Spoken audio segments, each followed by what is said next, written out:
ചുനങ്ങാടിനെ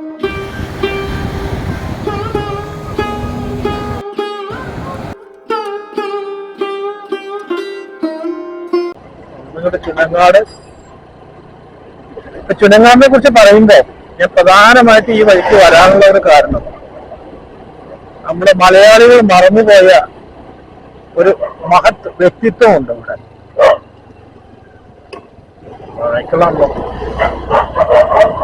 കുഞ്ഞിക്കാവു അമ്മ കേട്ടിട്ടുണ്ടാവും. മലയാളികൾ മറന്ന കുഞ്ഞിക്കാവു അമ്മ. എന്താണ് കുഞ്ഞിക്കാവു അമ്മയ്ക്ക് പ്രത്യേകത ചോദിച്ചു കഴിഞ്ഞാൽ, കുഞ്ഞിക്കാവു അമ്മ ഇവിടെ ചുനങ്ങാട് നമ്മുടെ ധർമ്മത്ത് പണിക്കരുടെയൊക്കെ മകളായിരുന്നു. ഇവിടുത്തെ വലിയൊരു ലാൻഡ് ലോഡായിരുന്നു. അപ്പൊ അവര് മഹാത്മാഗാന്ധിയുടെ, അതായത് ഇന്ത്യൻ നാഷണൽ കോൺഗ്രസിലെ ആകർഷയായിട്ട് അവര് വളരെ ചെറുപ്പത്തിൽ തന്നെ ഈ സ്വാതന്ത്ര്യ സമര കാര്യങ്ങളിലേക്ക് അവര് പങ്കുചേർന്നു. അങ്ങനെ അവരുടെ പ്രവർത്തന മികവ് ഒക്കെ കണ്ട് അങ്ങനെയാണ് ആദ്യത്തെ, അതായത് മലയാളിയായ ആദ്യത്തെ വനിത കോൺഗ്രസ് പ്രസിഡന്റ് ആയിരുന്നു കുഞ്ഞിക്കാവു അമ്മ, അതായത് കേരളത്തിൽ. അന്ന് ഇവര് പ്രസിഡന്റ് ആയിരിക്കുന്ന സമയത്ത് ഇവരുടെ സെക്രട്ടറി ആയിരുന്ന വ്യക്തിയായിരുന്നു EMS നമ്പൂതിരിപ്പാട്. അപ്പൊ അങ്ങനെ ഒരു പ്രത്യേകതയുണ്ട് ഈ ചുരങ്കാട്. അപ്പൊ ഈ കുഞ്ഞിക്കാവു അമ്മ മലയാളി മറന്നു എന്ന് പറഞ്ഞത് ഇത് ശരിയല്ല, അല്ലെങ്കിൽ ശരിയാണോ എന്നൊന്നും എനിക്കറിയില്ല. പക്ഷെ എനിക്ക് തോന്നുന്നു അവരോട് യഥാർത്ഥത്തിൽ ഉള്ള ഒരു നീതി പുലർത്തിയിട്ടില്ല. കാരണം ഇവര് ഗാന്ധിജി ഒറ്റപ്പാലത്ത് വന്ന സമയത്ത് അവര് ആ സ്വന്തം മകന്റെ കഴുത്തിലുണ്ടായിരുന്ന ചെയിന് മകനോട് ഊരി കൊടുക്കാൻ പറഞ്ഞു. ഗാന്ധിജി ഒറ്റപ്പാലത്ത് വന്നപ്പോ അന്ന് ഇവിടുത്തെ ജനങ്ങളെ അല്ലെങ്കിൽ മഹിളകളെയൊക്കെ സംഘടിപ്പിച്ചത് ഇവരായിരുന്നു. അപ്പോ അവര് സ്വന്തം മകൻ അന്ന് വന്ന സമയത്ത് മകൻ ഗാന്ധിജിയെ കണ്ട് തൊഴുതപ്പോ കരുതുന്ന ആ ചെയിന് ഊരി കൊടുക്ക് സംഭാവന ചെയ്യുക എന്ന് പറഞ്ഞു. അതുപോലെ ഇവിടെ ചുനങ്ങാട് ഇവിടെ ഒരു സ്കൂളുണ്ട്. ആ സ്കൂളൊക്കെ തുടങ്ങിയ അതിന്റെ വിപുലമായ കാര്യങ്ങൾക്കൊക്കെ അവരായിരുന്നു സഹായിച്ചത്. അതുപോലെ അവരുടെ കയ്യിലുള്ളായിരുന്ന അല്ലെങ്കിൽ പണ്ടങ്ങൾ മുഴുവനും അവർ നൽകി.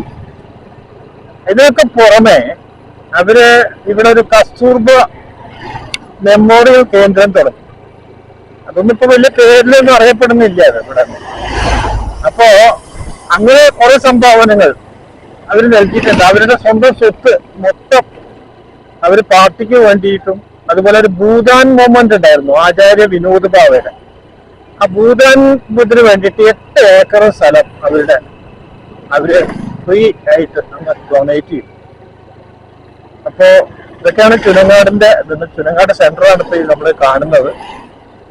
അപ്പോ ആ 8 ഏക്കർ അവര് കൊടുത്തു, അവരുടെ സമ്പത്ത് കൊടുത്തു.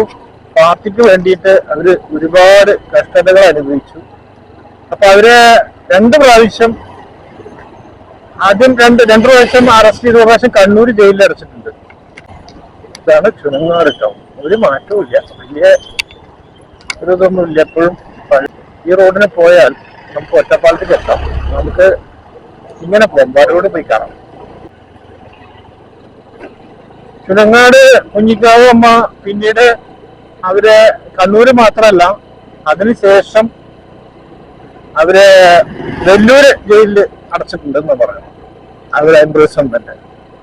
അപ്പൊ 1940 അവരുടെ ആ സമയത്ത് അവരുടെ ഭർത്താവ് മരണപ്പെട്ടു. അതുവരെ ഭർത്താവായിരുന്നു കൂടെ എല്ലാറ്റിനും സഹായം നൽകിയിരുന്നത്. ആ ഭർത്താവ് മരണപ്പെട്ടതോട് കൂടിയിട്ട് അവരാകെ തകർന്നു പോയി. അപ്പോ അത് കഴിഞ്ഞ് പിന്നെ ഇവരുടെ കയ്യിൽ സ്വത്തുമില്ല, ഒന്നുമില്ല. 1940 പിന്നീട് അവര് കോൺഗ്രസിൽ വലിയ സജീവമായിട്ടൊന്നും ഇരുന്നില്ല. ആ 1947 ഇന്ത്യക്ക് സ്വാതന്ത്ര്യം കിട്ടിയതിന് ശേഷം പിന്നീട് കാര്യമായിട്ടൊന്നും ഇവര് അങ്ങനെ മറ്റുള്ളവരൊന്നും ശ്രദ്ധിച്ചില്ല. അങ്ങനെ ഇവർക്ക് വേറെ സ്വത്തും കാര്യങ്ങളൊന്നും ഇല്ലാതെ അവസാനം മകളുടെ അടുത്തേക്കാണ് അവര് പോയത്. ഒരു പ്രമുഖമായ ഒരു നല്ലൊരു നായർ തറവാടിൽ ജനിച്ച് ഒരുപാട് ജന്മിയൊക്കെ ആയിട്ടുള്ള ഒരു വ്യക്തി നാടിന് വേണ്ടിയിട്ട് അവര് ഡൊണേറ്റ് ചെയ്തു. അവരുടെ സ്ഥലങ്ങൾ ഡൊണേറ്റ് ചെയ്തു. എല്ലാം പാർട്ടിക്ക് വേണ്ടിയായിരുന്നു. പാർട്ടി അവരോട് നീതി കാട്ടിയോ എന്ന് ചോദിച്ചാൽ ശരിയല്ല. 1970 ആർക്കൊക്കെ വിചാര ചിന്തകളൊക്കെ ഉണ്ടായിട്ട് അവർക്ക് വയനാട് കുറച്ച് സ്ഥലം കൊടുക്കാനുള്ള ഒരു തീരുമാനം സർക്കാർ എടുത്തു. പക്ഷെ അവർക്കത് താല്പര്യമില്ല. അന്നത്തെ കാലത്ത് വയനാട് എന്ന് പറയുന്നത് കാട്ടുമുക്കാണ്, കാട്ടുപ്രദേശമാണ്. ഇന്നും പല ഭാഗങ്ങളും അങ്ങനെയാണ്. അപ്പൊ ഗവൺമെന്റിനും ചില പരിമിതികളുണ്ട്, വേറെ ഇവിടെ അടുത്ത് കൊടുക്കാനുള്ളതാണ്. പക്ഷെ നമ്മൾ പലരെ കുറിച്ച് ഓർമ്മിക്കുമ്പോ ഈ കുഞ്ഞിക്കാവ് തന്നെ നമ്മള് മനഃപൂർവ്വമാണോ അല്ലയോ എന്നറിയില്ല, മറന്നുപോയിരിക്കുന്നു. അവരുടെ പേരില് ഒരു സ്മാരകം പോലും അവിടെ കാണാനില്ല. പിന്നീട് അവരുടെ 80ാമത്തെ വയസ്സിലാണ് തോന്നുന്നു അവര് മകളുടെ വീട്ടിൽ വെച്ചിട്ടാണ് മരണപ്പെടുന്നത്. അപ്പൊ യഥാർത്ഥത്തിൽ അവര് അങ്ങനെ കണ്ടിന്യൂ ചെയ്തിരുന്നെങ്കിൽ ഒരു പക്ഷേ കോൺഗ്രസിൽ പാർട്ടിയിലൊക്കെ ചിലപ്പോ അന്നത്തെ ഇതിൽ വന്നതിന്. പിന്നെ ഈ പാർട്ടിയൊക്കെ വിഭജിക്കപ്പെട്ടല്ലോ, പാർട്ടിയൊക്കെ പിളർന്നുപോയി. അന്നത്തെ പഴയ സ്വാതന്ത്ര്യ സമരത്തിന് മുമ്പുണ്ടായിരുന്ന കോൺഗ്രസ് പാർട്ടി അല്ലല്ലോ പിന്നീട് ഇന്ത്യ ഭരിച്ചത്. പിന്നെ പുതിയ ഇന്ത്യൻ നാഷണൽ കോൺഗ്രസ് അല്ലേ. അപ്പോ അല്ലെങ്കിൽ ചിലപ്പോൾ ഒരു പക്ഷെ അവർക്കൊക്കെ ഈ മറ്റ് വനിതാ നേതാക്കന്മാർ, പ്രമുഖരായ വനിതാ നേതാക്കന്മാരൊക്കെ പോലെ ചിലപ്പോൾ പക്ഷെ മന്ത്രിയൊക്കെ ആകാമായിരിക്കാം. പക്ഷെ ഇങ്ങനെ കുറെ അന്നത്തെ കാലത്ത് കഷ്ടപ്പെട്ട ഒരുപാട് ത്യാഗങ്ങൾ സഹിച്ച പലരെയും നമ്മൾ വിസ്മരിച്ചിട്ടുണ്ട്. ഇപ്പൊ ചുനങ്ങാട് ഞാൻ ഈ പ്രദേശത്ത് കൂടെ വരാനുള്ള ഒരു കാരണം തന്നെ കുഞ്ഞിക്കാവ് അമ്മയെ കുറിച്ച് വായിച്ചറിഞ്ഞപ്പോഴാണ്.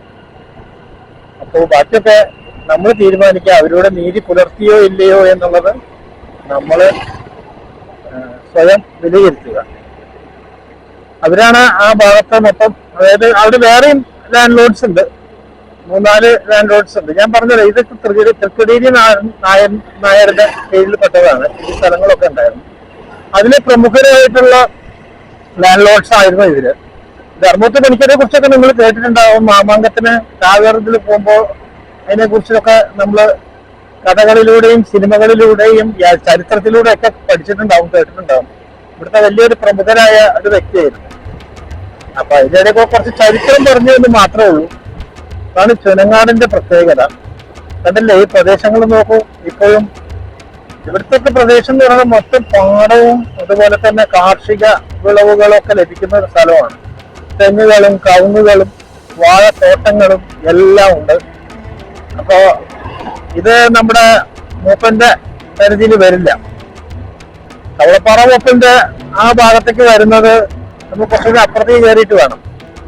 അപ്പൊ ഇതൊക്കെ ഒറ്റപ്പാലത്തുനിന്ന് ഇങ്ങോട്ട് കടന്നു കഴിഞ്ഞാൽ തൃക്കടീരി നായര്, നമ്മുടെ കോങ്ങാട് നായര്, അങ്ങനെയുള്ള ആ ഭാഗത്തേക്കൊക്കെ അങ്ങ് പോയി. ഇവരൊക്കെ ഏകദേശം നെടുങ്ങേതിരിപ്പാടിന് ചതിച്ച ആൾക്കാരാണ്. അന്ന് പൊട്ടിച്ചെഴുന്നേൽപ്പ് നടന്ന സമയത്ത് കവളപ്പാറ മൂപ്പൻ നായരും അല്ലെങ്കിൽ ഇവരൊക്കെ ഐക്യം പ്രകടിപ്പിച്ചു. പിന്നെ കവളപ്പാറ മൂപ്പൻ നായർ ഇയാളെ കാണാൻ കൂട്ടാക്കിയില്ല, അതായത് ഏറാൾപ്പാടിന്. പക്ഷെ ഇവരൊക്കെ പെട്ടെന്ന് തന്നെ അവർക്ക് കീഴടങ്ങി തന്നെ പറയാം. അപ്പൊ അങ്ങനെയുള്ള കുറെ ചരിത്രങ്ങളുണ്ട്. ഇതാണ് വരോട് എന്ന് പറയുന്ന സ്ഥലം. നമ്മള് ഈ കഴിഞ്ഞ വീഡിയോയിൽ ഞാൻ കാണിച്ചിരുന്നു, കഴിഞ്ഞല്ല 2 വീഡിയോ മുന്നേ. ഇനി നമുക്ക് ഇവിടുന്ന് അങ്ങോട്ട് നമുക്ക് കോട്ടകുരിശി വഴിക്ക് തിരിച്ചു പോകാം.